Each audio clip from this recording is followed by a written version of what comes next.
Early childhood development is a crucial period in a child's life from conception to the age of 8 years. Evidence indicates that if children are given good nutrition and proper childcare, they will fully develop both physically as per their age and intellectually, thereby having more cognitive capital. How the brain is nurtured during this time influences its development, which in turn influences every aspect of a child's future. ECD spans from conception until the beginning of primary school and encompasses 4 areas: physical well-being, cognitive development, linguistic development, socio-emotional development. Each of these stages needs age-appropriate support to ensure your child reaches the full potential.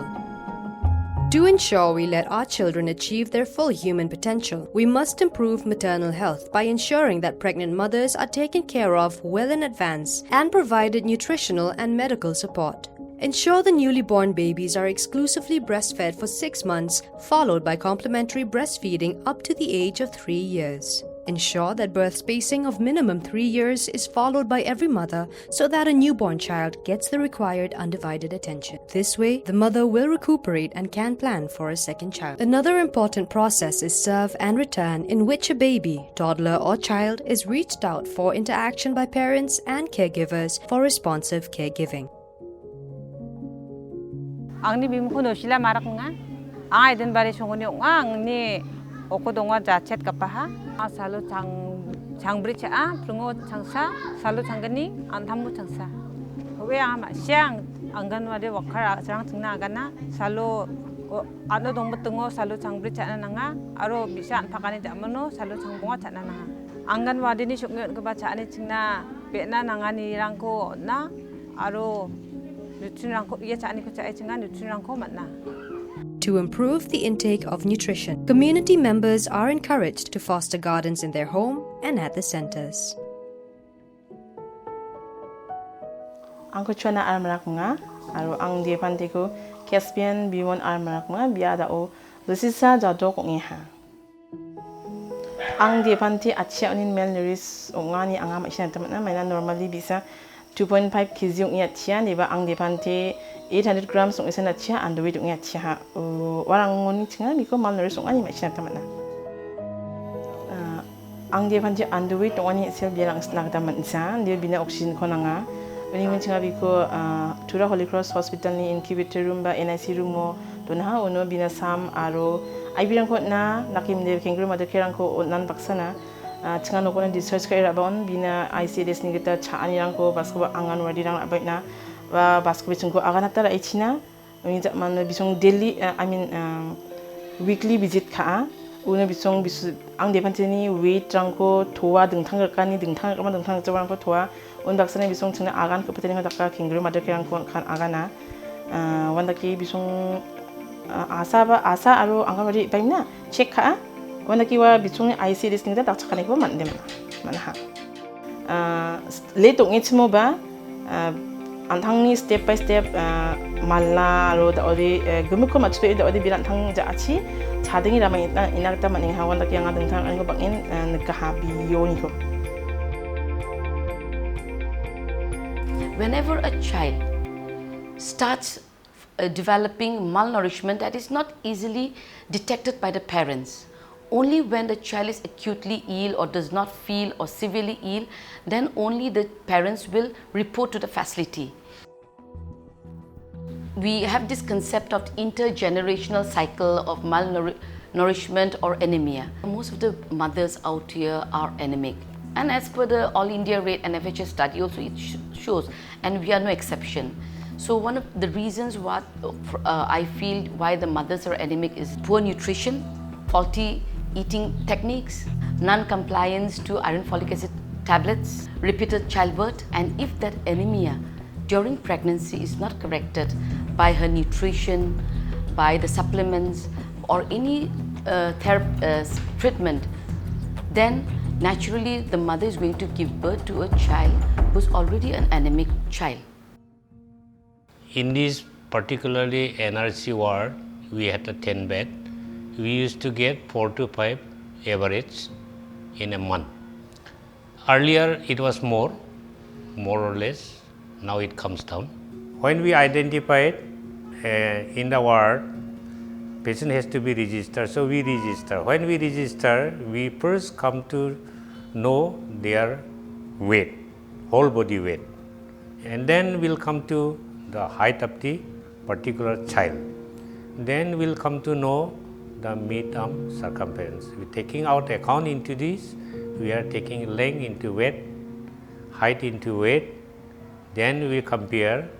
Then which group it falls down, how much deviation was their standard deviation, and accordingly, if it is what is called with the edema or non-edema, accordingly we used to give how much ml according to weight and height. Will come to know accordingly. ml used to come in the F75. We used to call in the first starter diet.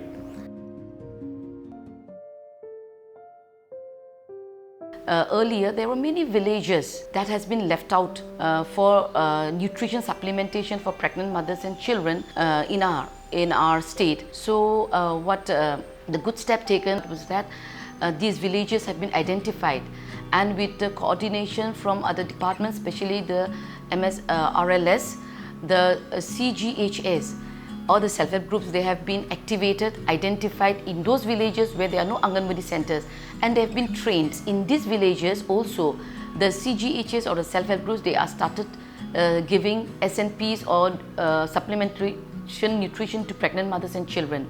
So in this way, most of the mothers and the children that were left out are now given all the supplementation programs. In our VHNDs, the Anganwadis, the ASHAs and the other stakeholders, they come, and then where we regularly do the measurement of the child. So any faltering, anything, immediately the Anganwadi workers, the ANMs, they inform the medical officers, and necessary follow-up is done onto the child.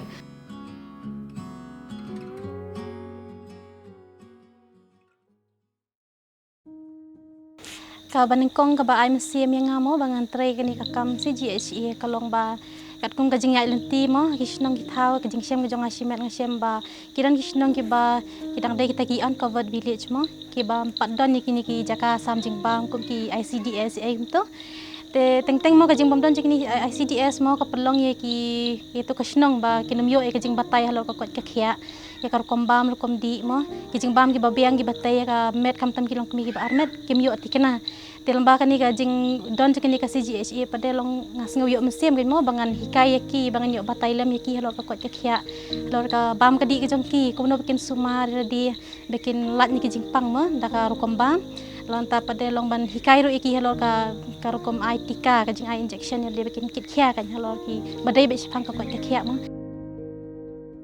ECD mission idea is the first of its kind in India. Why I'm saying is that though we have been focusing on early childhood care, through nutrition and supplementary nutrition interventions, but what we needed is a complete, holistic development. So in this ECD mission, one of the important component is that positive parenting, how the parents spend their time, how actually the parents would give that nurturing care to the children. So it's a lot of focus. So we are involved by involving the women self-help groups.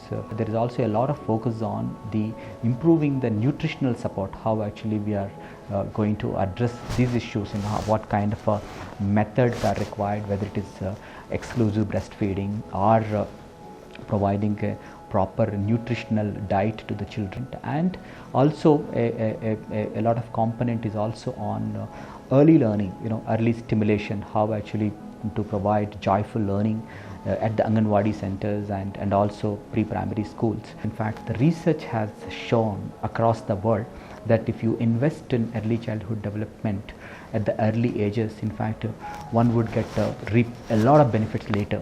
In fact, for example, I would say there is, I quote one case, a famous case is the Perry School project, where the children who were provided early childhood development care have performed exceedingly well than those who have not been provided. Our Honorable Chief Minister, when he initiated this program, the idea was that how actually we can improve various development indicators where we are lagging behind. whether it is learning outcomes, whether it's nutritional indicators, or whether it's health indicators, or and the skills that are required for the jobs. This program has to be implemented, or it has to be involved by various departments. So that's why actually we are using a state capability approach, wherein bringing collaboration from different departments and creating a separated dedicated mission to bring the energy of all the departments and to see that like this is such an important thing for our state. If we invest in this one, in the we can see the results after 15 to 20 years. You would see how actually the children who have come through this particular mission, how they would be faring well.